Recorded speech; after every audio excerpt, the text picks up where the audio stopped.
Happy ఉండేది, rowdy రాజ్యం చేసేసాడు. రౌడీ రే అక్కడ చేశాడండి జగన్. అలాగే మన విజయవాడలో కూడా ఎయిర్పోర్ట్ దగ్గర ఆపితే ఆగకుండా జనాలు వేసుకున్నారు రోడ్డు పైన కొనుక్కోవడం.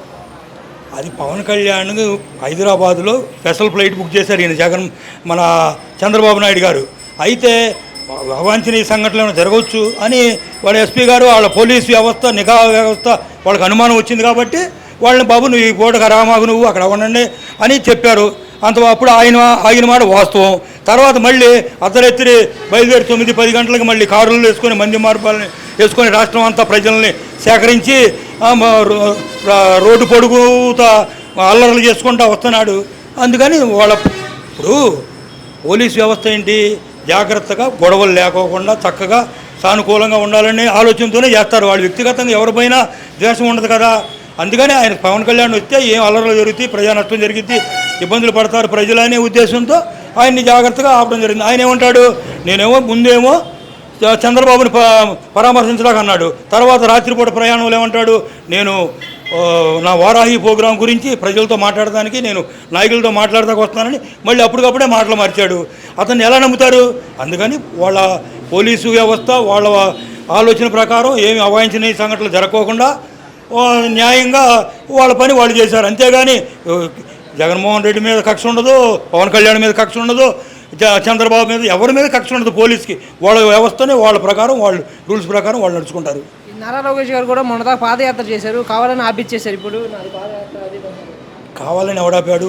అతను బయలుదేరిన రోజే పాపం అతను ఆయన పేరు ఏంటండి, ఆయన చనిపోయాడు. ఆ రోజే ఆపలేదు.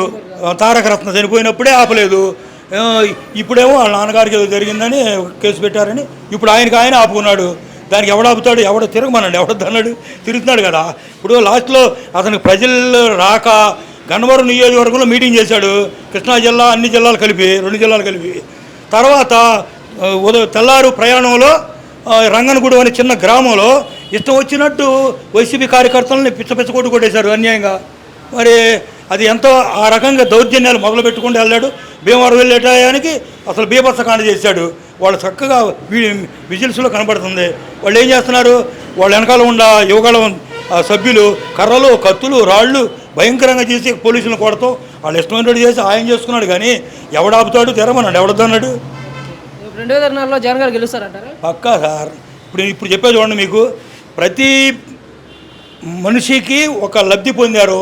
వాళ్ళు అతనికి ఇచ్చేవాడికి ఇవ్వకోకుండా ఎవడో రేపు వచ్చి నీకు భోజనం పెడతాను, ఇప్పుడు నేను పెట్టే భోజనం కాకుండా రేపు వచ్చే పరమాన్నం పెడతాను అని ఎవడు నమ్ముతాడు? ఇప్పుడు చక్కగా 3 పూట్ల భోజనం చేస్తున్నారు, ఆయురారోగ్యాలతో ఉన్నారు, చక్కగా డబ్బు ఎవరికి ప్రతి పథకము ప్రజలకు అందుతుంది.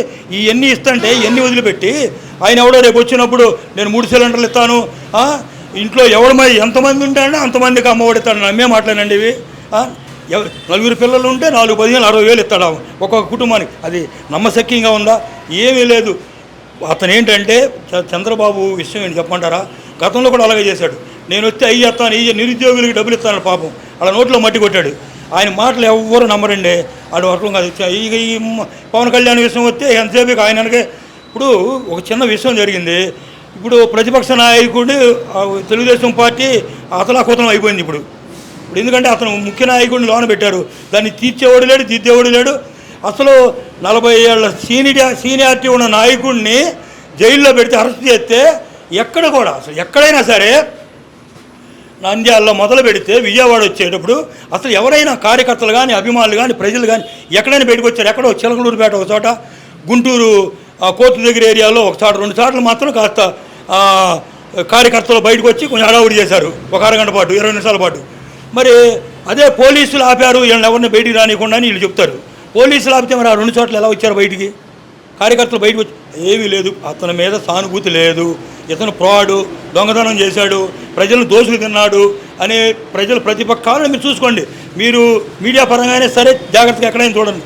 ఇప్పుడు బంద్ అని చెబితే మొత్తం బస్సులన్నీ కాలేజీలు స్కూళ్ళు అన్నీ ఓపెన్. ఎక్కడ పడి కాదు 1 గంట 2 గంటలు సిటీ బస్సులు ఆపారు. మళ్ళీ మామూలుగా ఏమీ లేదు కాబట్టి ఫ్రీగా వదిలేశారు.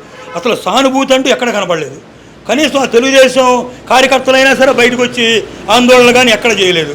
ఇక అలాంటప్పుడు ఈయన పరిపాలన, ఈయన మళ్ళీ గెలవటం, ఈయన పార్టీలో గెలవటం, అధికారం రావటం ఇవన్నీ జరిగే పనులు కాదని మేము భావిస్తూ ఉన్నాం.